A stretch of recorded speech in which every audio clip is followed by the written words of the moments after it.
Hello, everyone. It is I, Dark Symphony 777, and I'm actually not even recording at my place. I'm actually recording in my friend's room at this point.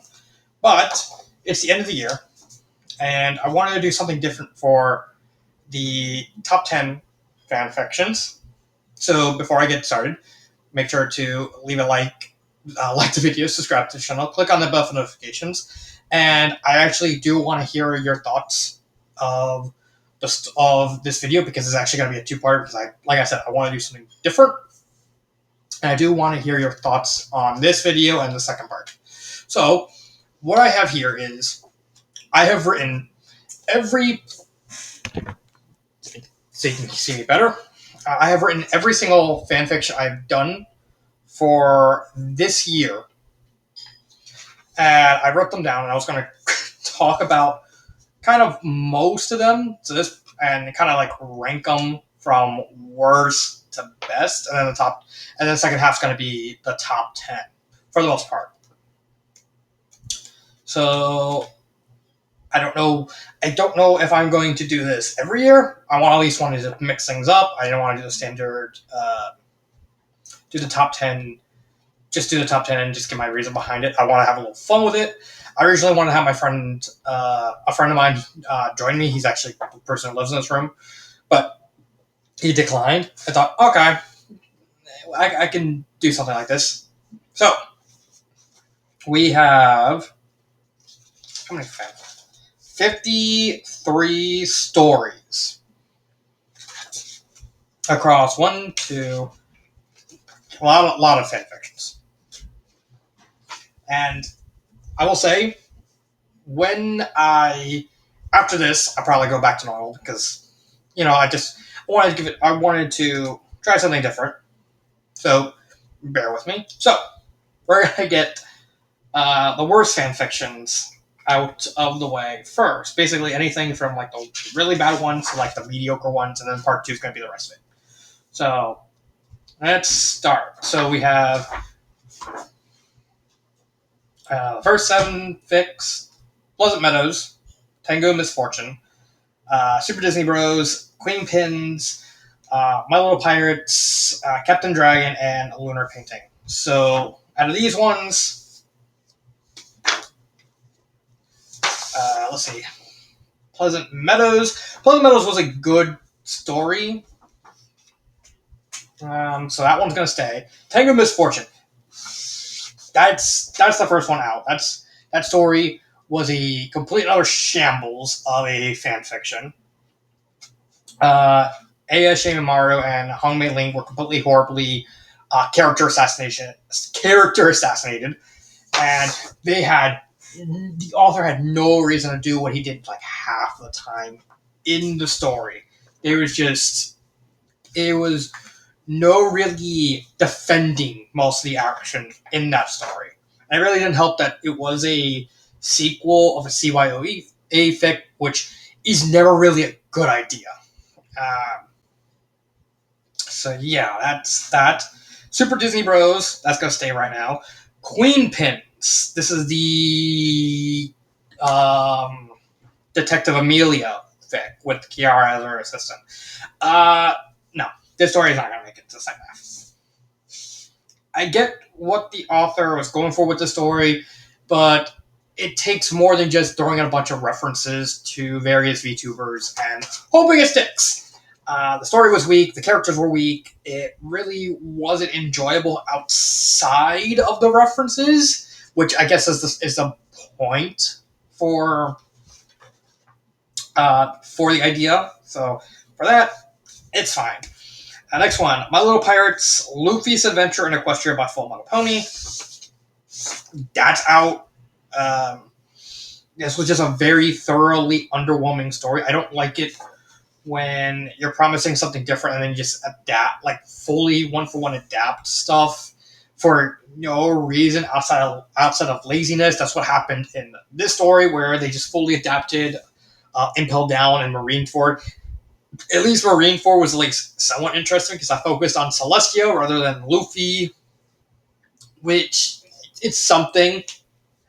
It's something at least. So I don't really have full complaint, but there's no defending the weak story overall. Like I said, Impel Down's pretty much just one for one, just a repeat of the arc from One Piece. The characters outside of Celestia and Luffy weren't really that great. I mean, it's kind of hilarious of picturing Fluttershy with Conqueror's Hockey. That's actually a pretty funny thing. And it doesn't really. It does. It's also not really that engaging. I mean, there are some parts of the story that I do like. I like the bait and switch with Ace, with Portia's Ace, him surviving and him getting killed by Doflamingo in Equestria.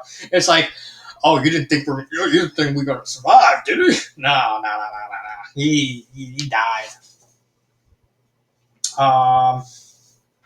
Just realized that's the next one, Captain Dragon. That's staying.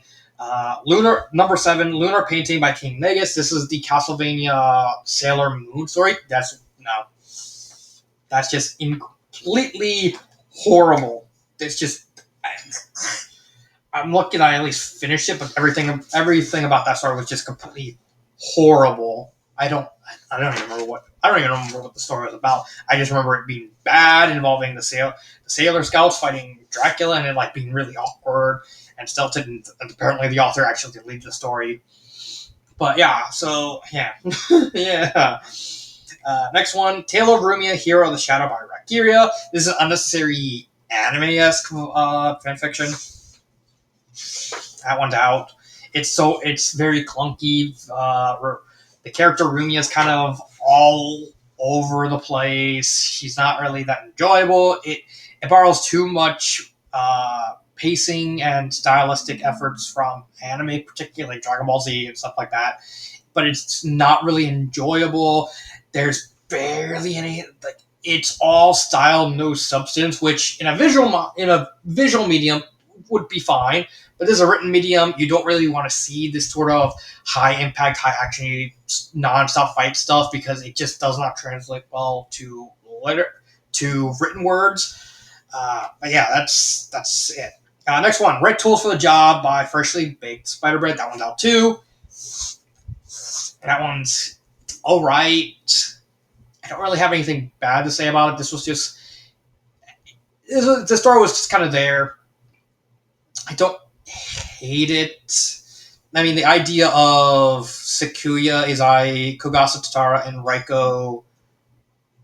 I completely forgot what Raiko's last name was. The drummer chick from Double Dealing character, all finding an army, a bunch of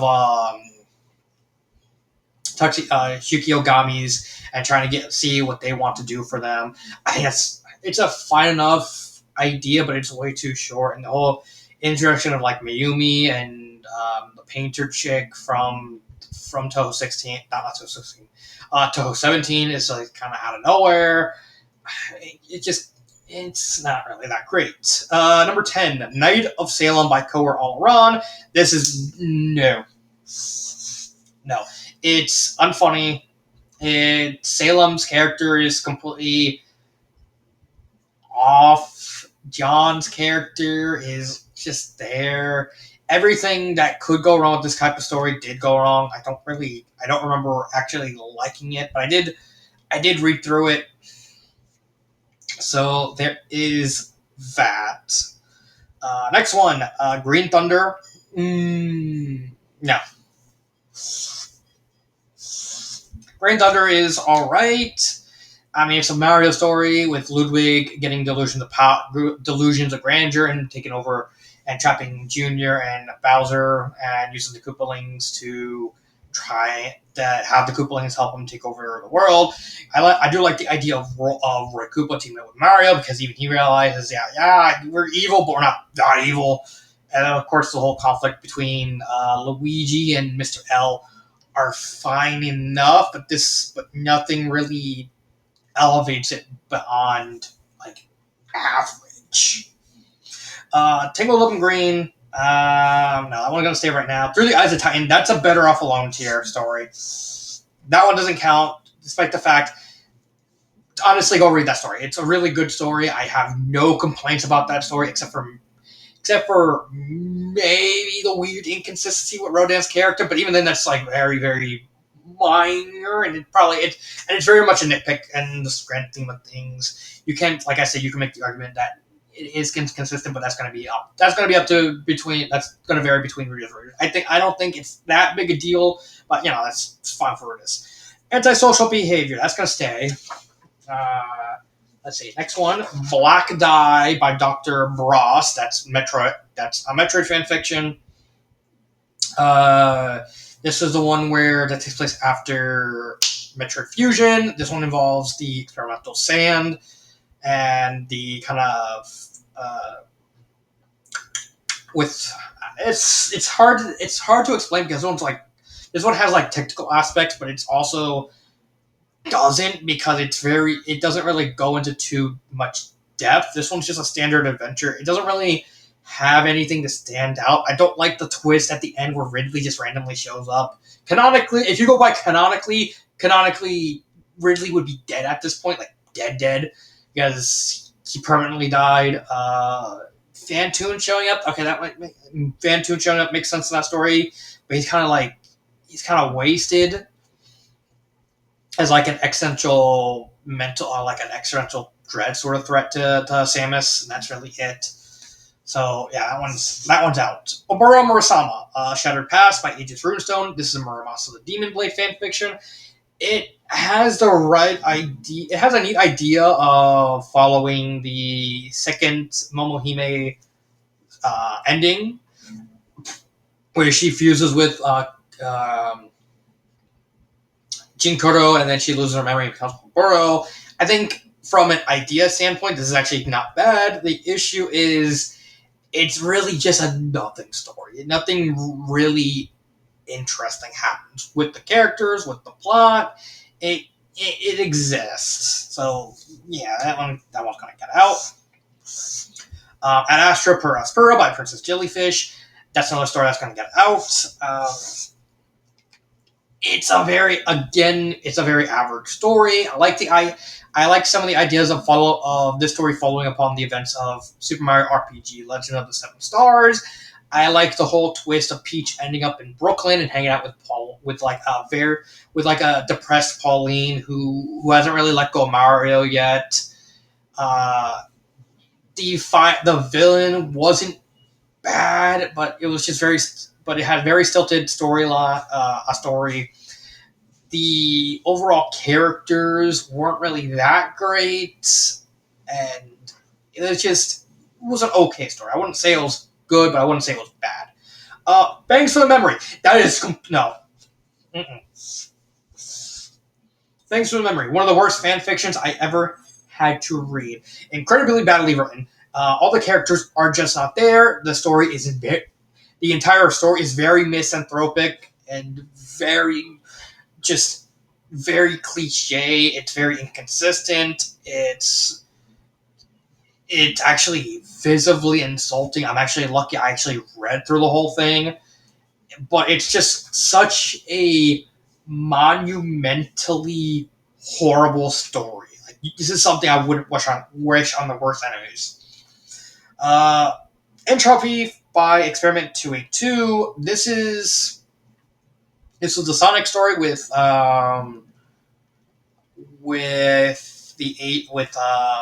agents Mjolnir, Bazooka, and Drainer.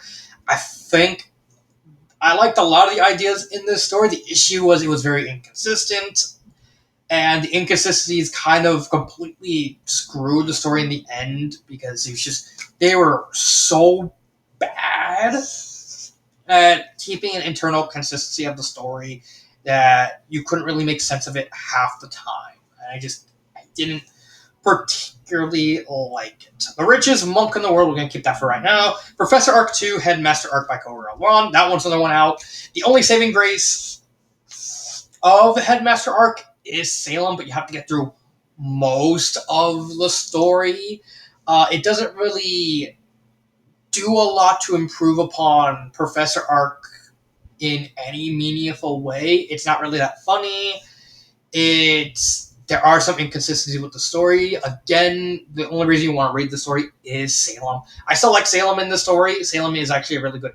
It's kind of a good pseudo antagonist of instead of being this like very dark creepy woman. She's just a very depressed. She's just a very depressed lady who's like lost all reason to live, and she doesn't really, and she's really just trying to do her big evil plan, just like as like a one gigantic suicide attempt, even if it kills everyone around her. She just has no purpose left to live, and John just basically helps her, like, come on, cheer up, get back on the shore, like get something, find meaning in your life again, which she eventually does by just wandering the world with Ozpin and just just doing anything. I think it's a really nice tale. But yeah, that's that. But outside of Salem, it's not really worth getting into. Castlevania Nocturne of Ruin. This is a bad story. I'm sorry, it just is. It's a really bad story. Just everything about this story, as a Castlevania fan, is really just completely dog shit. It doesn't offer much in the way of meaningful interactions. The characters are really bad. The storyline is just obnoxiously simple. I give it a point for like the random Yu-Gi-Oh reference with like Wall Shadow, but it doesn't really do much. The villain's plan doesn't really make a lot of sense. Dracula kind of wakes up at the like Dracula's role is wasted. Alucard role is wasted. Look, the Lucardi sisters are just there. It's not that great. Shrine of Gensokyo no Jina by Rathi Srensei. This is another one that's just not going to be in the other half. Really cool idea with an adult Rimu going back to Gensokyo, and Gensokyo's kind of falling apart because she's not there to run it anymore. And the build up to the second half is really good, and then the second half happened, and then just completely just destroyed any enjoyment I have of the story. If it was just the first half, I may have put it in the upper half. Probably wouldn't have made it top 10, but I do think the second half of the story just being just a bunch of random long fight scenes with like no prime with no rhyme or reason doesn't really help it. Also, the story is like very inconsistent. Like Marissa just randomly shows up at the end, like despite the fact the entire story just revolves around Remove trying to find Marissa. So yeah, there's that. The Silent Ponyville series. I'm actually going to completely wipe all those out. The only really good one was Silent Ponyville 2 and 3.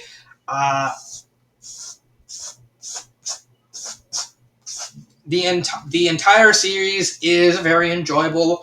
I like the core concept. Silent Ponyville 1 was very basic, but it got the job done in trying to establish the world. Silent Ponyville 2, I think, was still the best one of the three. It gave us the meaningful interactions, the symbolism, while also trying to do an interesting idea with Fluttershy. And then Silent Ponyville 3 was with Twilight and her whole journey of trying to save all of Ponyville and also Celestia, and the consequences of that, and even keeping like the mystery of the other world secret. Like it's very vague and personal. I really like it. So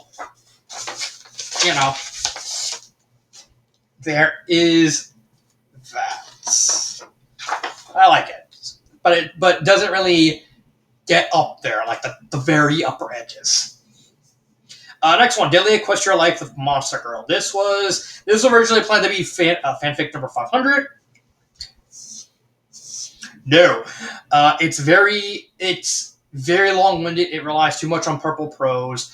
Centuria's character is not really all there. There's just a sense of many chapters, just nothing happening, and it's not really that enjoyable overall. I don't have anything bad. I don't have much good to say about it. It does get good at the end, but but it's such a long time. You have to get through 3/4 of the story to get there, to get to the good stuff. And by the time I mostly checked out of the story. I just could not care for it. So yeah, Dollmaker's Daughter is going to stay. Footsteps Approaching, that's going to stay. Crystal Kingdom by Tiana Kupa. That's out. I do think Tiana Koopa is gonna get better. I, I know you're watching Tiana. I know you're gonna watch this more than likely. Uh, but yeah, that's just get better. I can't really say much about Crystal Kingdom. Split Mindset Redux by Starlight Deck. That's definitely staying. Blanked Out, got staying. Sea Shadow by Fire Flamers X9. The whole edgy gamer tag thing. Oh, I am an epic gamer. I think I like the idea of Vivian being raised by Bobbery. It doesn't really do much with the story, though. It's just kind of there. And it's just got bored. And I just got bored of it very quickly. So, not much to say about that. Talons and Trails, Talons Tale by Weebow. It's an okay story. It's kind of there. I like the idea. I like the fact it's a story that doesn't really have much of a conflict between the dragons and the writers of Berk. I think it's fine for what it is, but it's not really. It doesn't really. I don't say anything bad about it, but I think there's just not enough good about it to put it in the upper half. Misadventures of Everyone, same thing. It had some neat ideas, but it didn't really do much with it. The 3 Sin Breaker stories, no, they're not being in here. I don't have anything to say about them. Just no. The Heart with the Cards by Arbitus. One of the worst fan fictions I ever read. I don't know how many brownies the author wrote of trying to write a script story where Yugimoto falls in love with the mystical elf of all things and have like a random adventure where they fight a gigantic griffin and the griffin's kind of just defeated by just a shining friendship. It's just I don't really know. I honestly don't. Castlevania Refrain of Darkness. That's staying. Okay, so now last page. Final Fantasy VII Livestream Part 1, Book 1, Arrival by Axel Firestorm. No. I know this is the story where the guy just went off on me because he didn't like the fact, oh, you didn't call the story, it's a novelization. No, it's not. It's not. Then you shouldn't have had the synopsis say there was a novelization, but you're also adding original stuff and also adding extra scenes from the remake to complete a completely different experience. Therefore, not a novelization anymore. It's a retelling. I'm gonna stick with that. But I do like some of the ideas. I like Jesse's character. I like the idea about it, but it's just Jesse kind of becomes too important to the point where she kind of overshadows everything. The fact that it's first person, it does make sense, but I don't like it. But I think it's fine. But honestly, the synopsis, the synopsis lying is just a big deal. It's just honestly a big deal. It didn't help that it just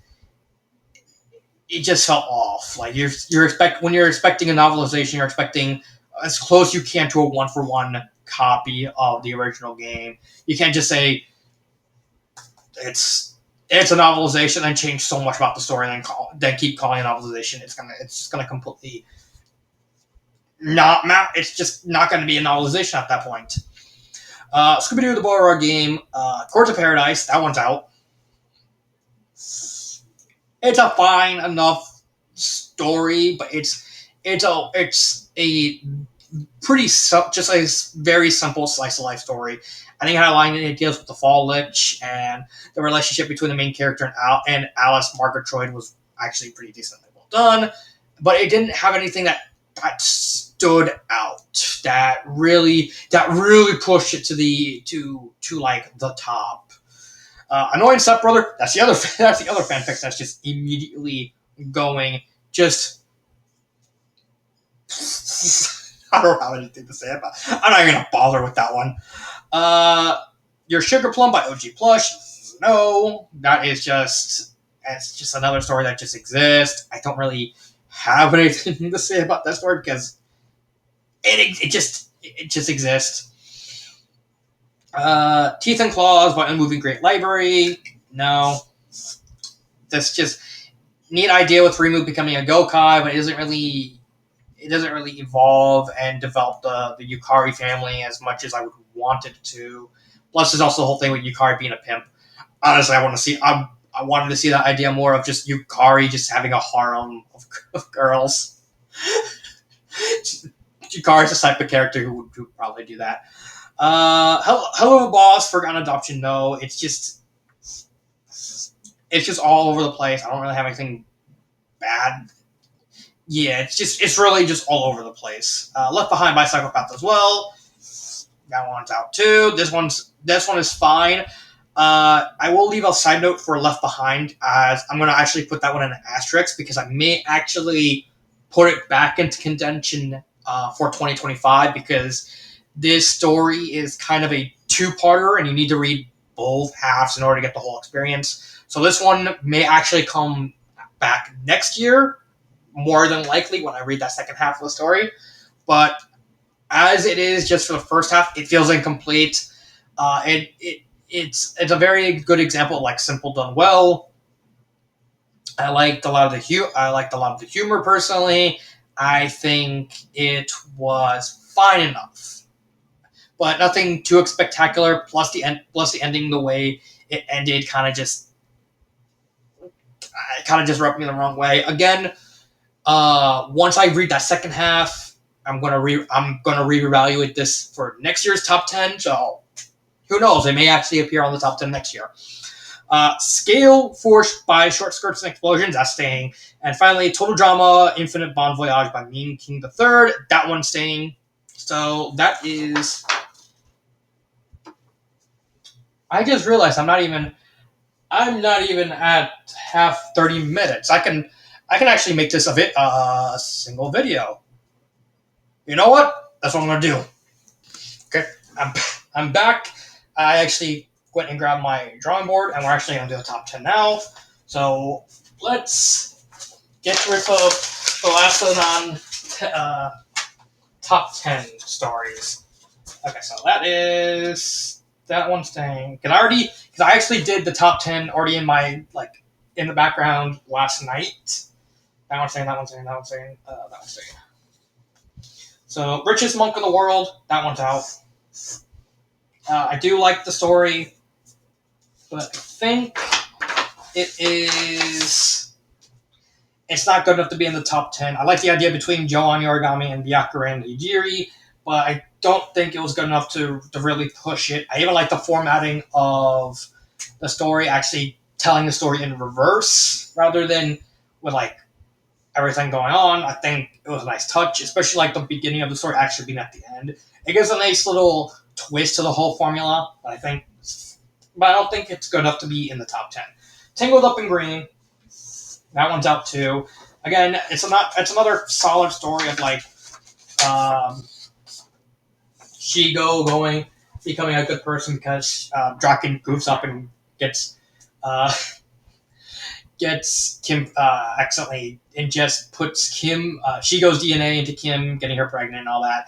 I really like the characters. I think the characters were fine. They were as good as they could be for the whole point of the story. It's just it doesn't really push the story enough to be in the top 10. Pleasant Meadows and Super Disney Bros. They're both gonna go. Those two stories. Pleasant Meadows is fine enough. It acts as like a little mini spinoff to Being Mailing. It's good. I like the idea of like the main character being like a suave again, meeting all these Gensokyo girls, and then just kind of get everyone getting like trapped who basically want to get laid, and then each of them getting hunted by one, and the main character actually being a leg man and getting like either both Parsi and Shikieki because of like dimension shenanigans. Blame Yukari, but then she'll probably just say someone and all that. And finally, that's actually it. 1, 2, 3, 4, 5, 6, 7, 8. Wait. Hold on. 1, 2, 3, 4, 5, 6, 7, 8, what the hell? Did I miss one? Did I miss one? No, hold on. Hold on. I know I missed.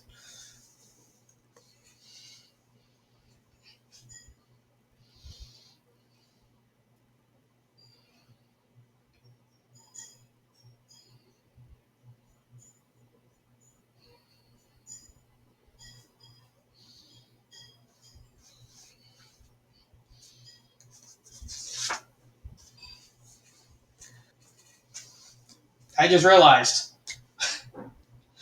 I just realized it paused for some reason. It just randomly paused itself. So which means now I gotta go. So now I actually have to go back and redo number 10 and 9. So I'm I'm gonna do the top 10 now, get it over with. Uh, Number 10 was Castlevania Refrain of Darkness. I think it was a good story. I like the conversation between Whist, Belmont, and Aqua. I think it was if it was just the dialogue itself, the story would be number one. But the problem with Refrain of Darkness is the fight scenes. The fight scenes are very clunky. They are incredibly hard to read. And I'm honestly just repeating myself just on the off chance that something happens, and I'm covering my bases because I don't know what happened to have the thing pause itself. Uh, the fight scenes have a very specific function, but the fights themselves are very, very badly written. There is also the plot hole with Marluxia being in Castlevania just randomly. And it makes sense when you read the story. It kind of makes sense when you read the story, but at the same time, it's such a clunky thing that I don't really have much to say about that. Number 9 is Captain Dragon. I like Captain Dragon. I think the idea behind the story was really good. Take Yang, post season 3 Yang, and with her one arm missing, she has to become a police force to try and earn her way to stay in Beacon and keep Team Ruby alive. And then she has to try and work with a bunch of criminals who are trying to, in a sort of Suicide Squad sort of deal. I really like the story. The main issue is Roman Torchwick. I like Roman Torchwick in the story. He is hilarious. The problem is he takes away pretty much every single other character, like the Malachite twins, Neo, Junior, Mercury. They all become massively shafted by Roman showing up and just taking the spotlight for everyone except for Yang. As much as I like Yang and as much as I like Roman in this story, it really overshadows him. He really, and the climax just really doesn't feel fulfilling because of the simple fact that uh, that it doesn't feel earned because Mercury sacrifices himself, and it really doesn't feel like you just don't care at the end because Mercury becomes just such a non-entity in the grand scheme of things in the context of the story that it doesn't his death doesn't hit as hard as you want it to be. So yeah, that is number 9, Captain Dragon. Number 8 is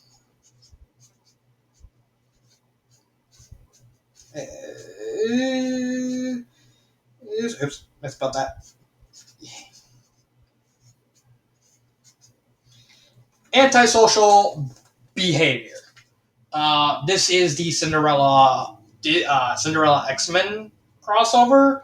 I can't remember what the other crossover is. I think it's just Marvel or something like that. Here's my main issue with the story. It's barely a crossover. It really only needs to be a crossover just to justify Cinderella and Lady Tremaine ending up in the hospital. And then the rest of the story is just them pranking each other in various ways and pissing off everyone in the hospital. It's barely a crossover. Like if you remove the boxing chapter between Cinderella and Kitty Pryde, you can just say it's literally just a Cinderella fan fiction, just her hanging out with the other Disney princesses, and Lady Tremaine and Cinderella engaging in like a prank war in a hospital. It's interesting. It is kind of funny. I really do like the end of the story where it's just implied that Deadpool's fucking is just quite literally fucking Maleficent. That's honestly a hilarious mission. Wade, come here, Slate, and lay the dragon. Comment on it. It's a very funny image and homage to the after credit cutscene of the original Deadpool. I think it's funny, but I don't. But there's only so much you can do with a pure comedy story to kind of push it to the far. I appreciate the fact that it is still entertaining, and it's not while it's not for everyone. It's absolutely it does have a lot of good moments, but I don't.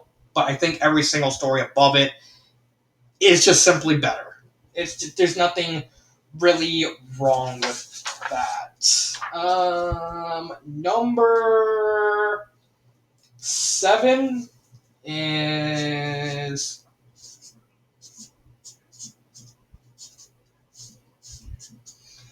number 7 is where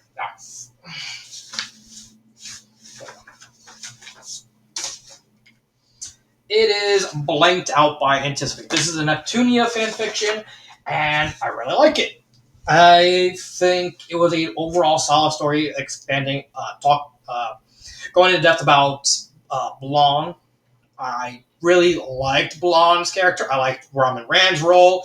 Even Neptune, when thinking about it from when I reviewed it to now, I actually grown to appreciate Neptune's role in the story, which honestly helped it. I actually had blanked out and antisocial behavior kind of switched, but I realized no, I think just as much that the characters are just stronger than in antisocial behavior because while antisocial behavior is a good story, I don't think it's as good as Blanked Out. I do think Blanked Out is a very, very solid story.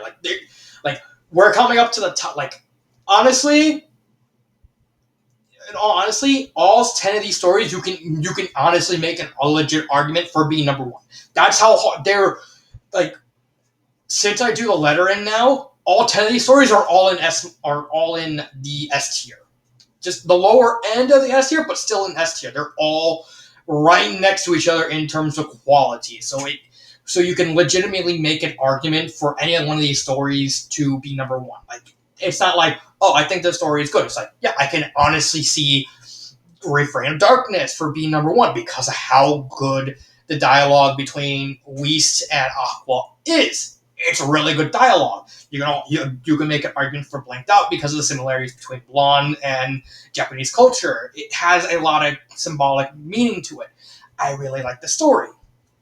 And the reason why it's number 7 is simply you're gonna hear this for a couple times. Every single story is just better. But yeah, that is it. Number 6.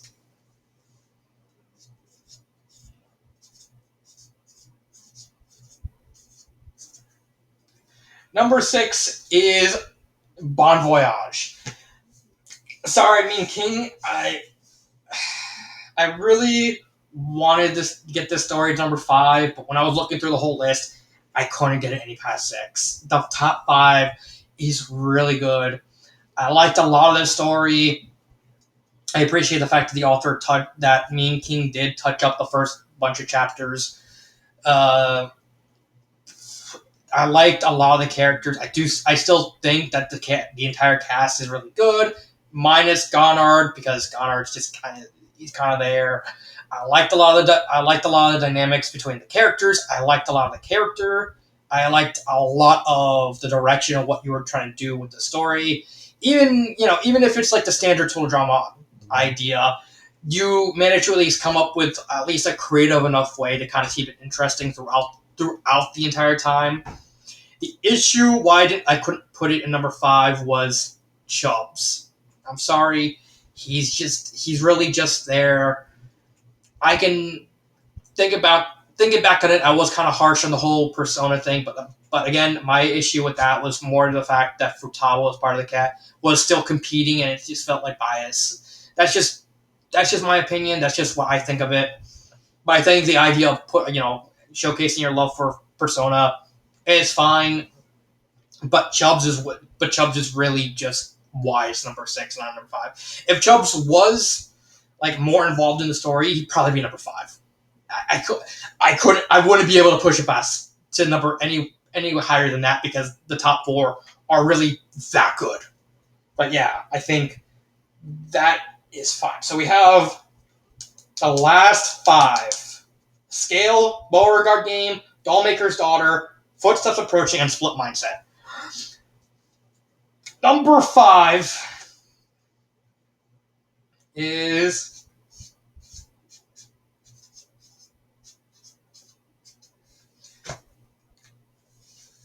Dollmaker's Daughter. What a amazing story for what's essentially just something incredibly wholesome. It's not a deep story. It's not a long story. I think this is like the shortest story to be on a top 10 list. I think it's only like, fuck, how long? Honestly, how long is the story? Dollmaker's Daughter. Dollmaker's Daughter.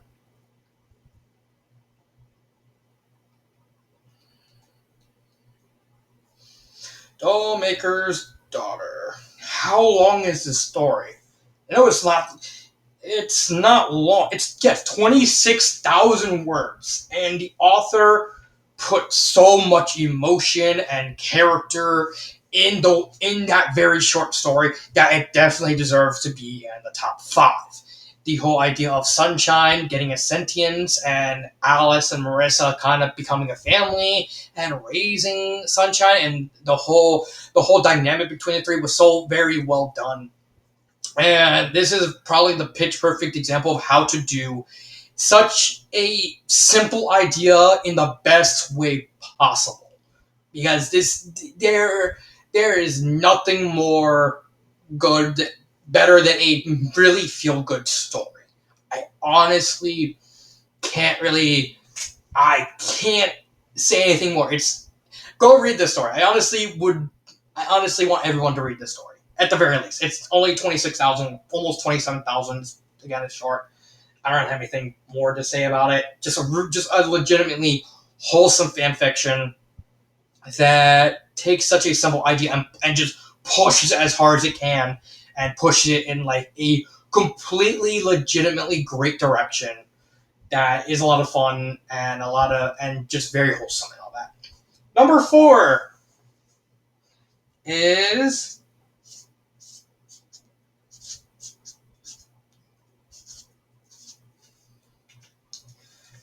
Footsteps Approaching.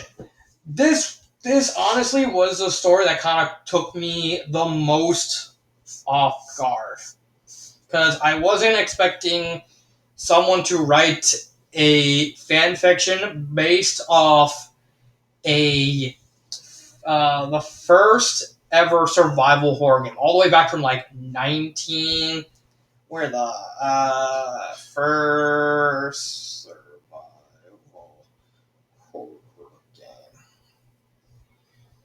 No, not this one. Yeah, this one. What the fuck is this thing called?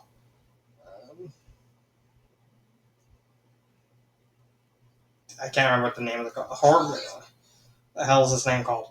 3D Monster Maze. That's what it's called. 3D Monster Maze. I wasn't. Give me a minute. Message. 1 second. Message. 3D Monster Maze. What an unexpected story that blew me away. I love the ambiance of it. The author adapting every single bit of the game, even like incorporating the actual graphics by like giving him like the device that shows everything in the graphics was a well done touch. The story is very well crafted. The horror is there. The the inevitability that the main character is going to lose no matter what.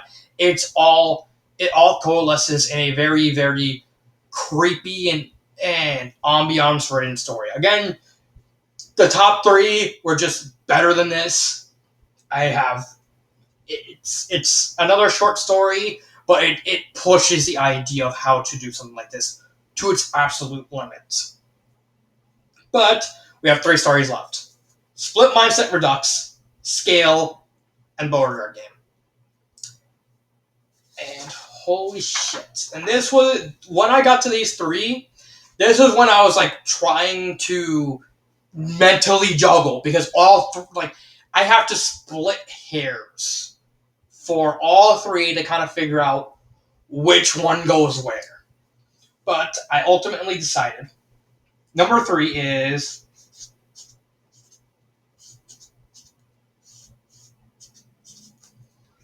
Scooby Doo and the Beauregard Gang. What a great story!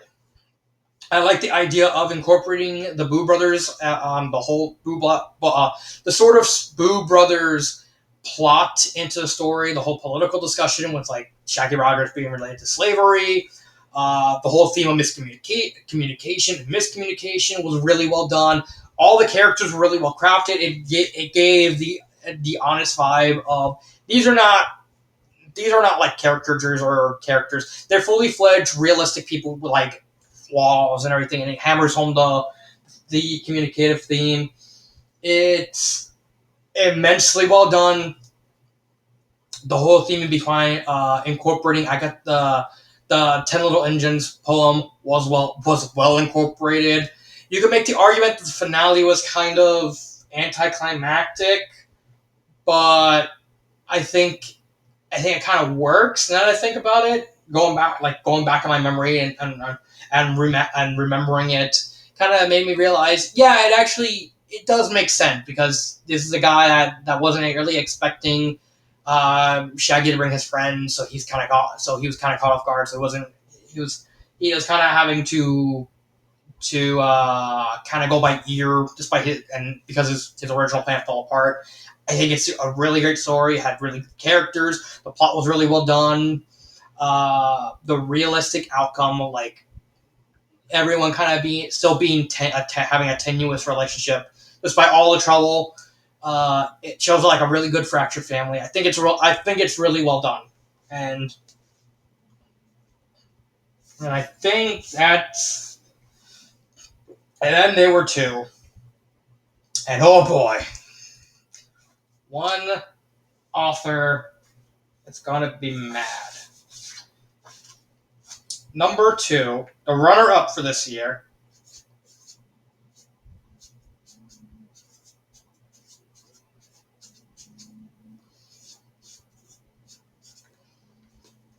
Number two is Split Mindset Redux by Starlit Duck. And number one is Scale by Short Skirts and Explosions. Okay, now I know more likely the Star is gonna message me. And I know she is. I've talked to her. I'm friends with her. There is one reason why I put Scale over Split Mindset. I think both stories are really good. They're both more thematically appropriate stories. Scale going into like atmosphere and the sense of belonging and loneliness and stuff like that, and Split Mindset focusing more on depression. They're both really great stories that really tell the stories that the authors want and tell them very well. The reason I put Scale above Split Mindset is as much as I liked Split Mindset, Scale did more or less the same thing without a single word spoken, which is massively difficult to do. It is immensely difficult to write any length of story without having a word dialogue. The fact that the author went and did this and still told a good enough story narrowly edges out Split Mindset. Honestly, I wouldn't be mad if Star just messages me and she's like, "Why didn't you put Split Mindset number one?" It's like, yeah, because you can legitimately make an argument for Split Mindset being number one. Telling a story of Morton Koopa getting depressed. It's very realistic. The characters are really well done. I liked Iggy. Ludwig's sarcasm was really good. Even like my one complaint is Split Mindset, which is like Morton doing speaking in idioms, which is more an author thing. That's such a minor inconvenience that it doesn't even impact it has no bearing on the impact of the story being number 2. Because even if I counted that, it was still good enough to make an argument for number 1. Like I was switching between the two so much throughout last night.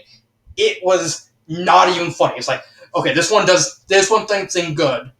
Scale does things like this, but Split Mindset does things slightly better. But Scale does these things better.